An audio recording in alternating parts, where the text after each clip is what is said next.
சித்தார்த் ரொம்ப அழகாக சொன்னேன். அடுத்தது யார் வர? ஹர்ஷிதா.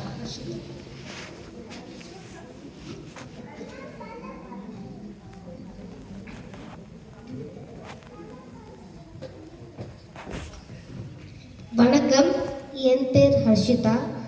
நான் வகுப்பு 2 படிக்கிறேன். நான் இப்போ உங்களுக்கு கதை சொல்ல போகிறேன். இந்த கதை பேர் புத்திசாலி முயல்.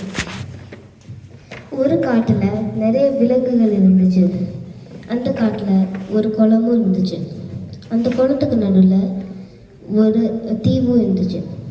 அந்த தீவில் நிறைய பழங்களும் காய்கறிகளும் இருந்துச்சு. அந்த காட்டில் இருக்கிற விலங்குகளுக்கு எல்லாமே அந்த பழங்களை சாப்பிடணுன்னு ரொம்பவே ஆசை. ஆனால் அந்த தீவுக்கு போகணுன்னா அந்த குளத்தை கடந்து தான் போகணும். அந்த குளத்துல நிறைய முதலைகள் இருந்துச்சு. அதனால எல்லா விலங்குகளும் பயந்தாங்க.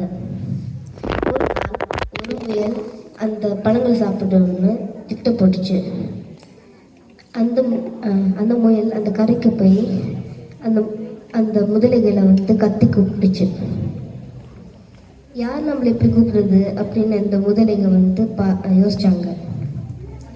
அப்போ அந்த முயல் சொல்லிச்சு, சிங்கராஜா உங்களுக்கு எல்லாருக்குமே ஒரு விருந்து ஏற்பாடு பண்ணி வச்சிருக்காரு. அதனால நான் உங்களை எண்ணலாமா அப்படின்னு அந்த முயல் சொல்லிச்சு. சரி, நீ எப்படி எங்களை எண்ணுவ அப்படின்னு அந்த முதலைங்க கேட்டுச்சு. நீங்கள் ஒருத்தருக்கு பின்னாடி ஒருத்தர் வரிசையில் இருந்துங்க, நான் உங்கள் மேலே குதிச்சு எண்ணிடுறேன் அப்படின்னு அந்த முயல் சொல்லிச்சு. அந்த வரிசையில் அந்த முதலைங்க நின்னாங்க.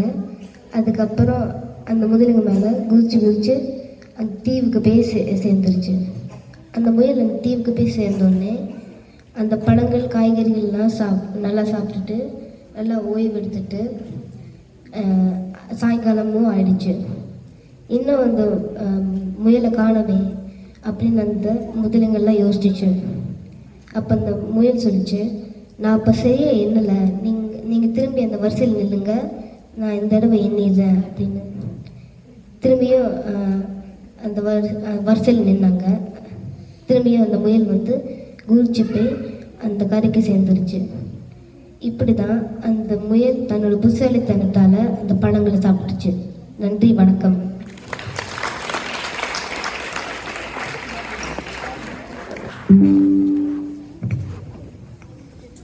நல்லா இருந்தது ஹர்ஷிதா. அடுத்தது